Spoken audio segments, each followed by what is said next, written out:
A Greater Dandenong Council dispute over park benches has raised questions around religious segregation for Islamic men and women at local parks. Councillor Jim Memeti has raised the idea of separate seating for men and women at Norine Cox Reserve in Dandenong South to accommodate Islamic populations. But the idea has been criticised as disrupting our shared values and tolerant equality and sexes mixing freely. And why should ratepayers pay for this accommodation of what some would argue are archaic beliefs? I'm joined now by Dr. Bella Diabra, Director of the Foundations of Western Civilisation program at the Institute of Public Affairs. Bella, this is the sort of nonsense I thought I escaped when I left Iran. Do we really need to have gender segregation in parks? Is this what we're doing now in this country?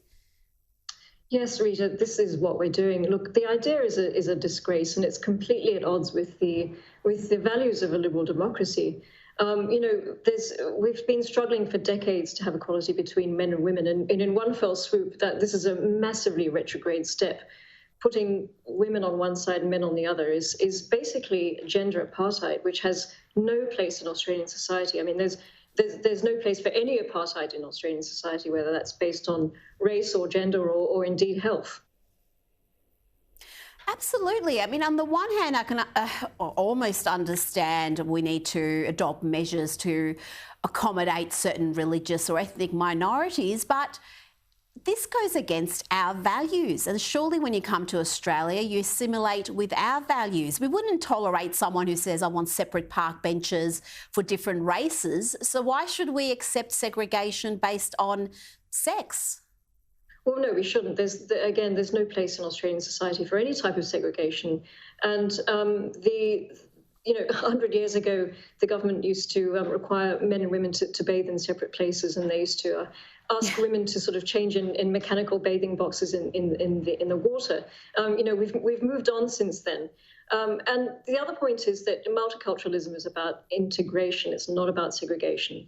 And this is something that is required of the new citizens when they come to Australia in the citizenship test. They're actually asked about when men and women are equal before the law, which they of course are in the Australian, the liberal democracy that we have. So segregation has no place in Australia, and it certainly shouldn't be paid for by the unwitting ratepayer. No, and I think, if I'm not mistaken, that particular council may have form. I think they've got segregated swimming nights at the local pool. I've just got a vague memory of reading about that a few years back. Now, moving along, we're now seeing some attempts being made, belatedly, to salvage the modern teaching of history. Top scholars in the UK have joined forces to fight back against the woke brigades and their blatantly false reading of history. Is it too late to undo that damage? Because we've got theories like critical race theory that have just taken hold, not just in academia, but increasingly in government institutions and private institutions.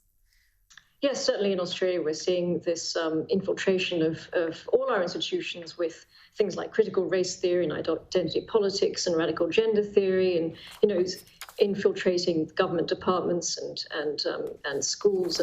But I don't think it's too late, and I'm really, really pleased to see this, these academics. And I don't want to plug my own. I should say I don't want to blow my own trumpet, but I'm actually part of it as well. So there's two of us in Australia. Simon Hames. No, I'm part of it. I'm on the list. I'm on the website. I'm absolutely chuffed that this is happening, and I think this is really positive because it's taken things to get so bad that that historians around the world are actually coming together now and saying we have to do something in intellectual circles to do something about the stultifying impact of cancel culture and political correctness. The abuse of history for political purposes is as old as history itself, but in recent years, we've seen very blatant campaigns to rewrite history, and we've seen it in Australia. We've seen every year they try to change the date of Australia Day. We see the national curriculum telling children that Australia was invaded, that it's founded on genocide, and all this has to be pushed back against. And I'm really delighted that this is happening. So it's very positive. Well, that is positive. We were great to see some scholars fighting back against critical race theory. But on the other hand, we have a job opening at the University of Pittsburgh. I saw this today for an assistant professor in, listen to this, structural racism, oppression and black political experiences.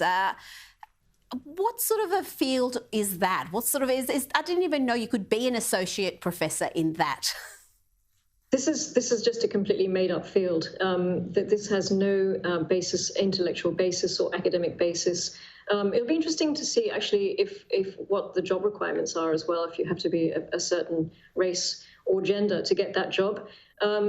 So, look, this is typical of universities. Some are better than others. Some are so woke that you just wouldn't want to go there. Some are quite decent still.